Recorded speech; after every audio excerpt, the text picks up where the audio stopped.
oss är Erik Persson som också har det svenska rekordet. 7.07 samt SM 2013.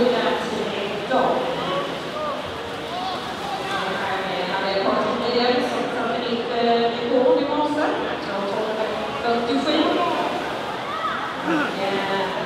Sen har vi Linskamp då på Västerås 2.13.81. På 2.12.24. Först spelade Erik Persson 29.10 och utvägen Adam Paulsson från andra plats 29.59 och 3 loppet Robert Paulsson i vänster i 30.26. Och det är mycket snabbare loppet där Erik Persson inne på 30.29 och 29.10.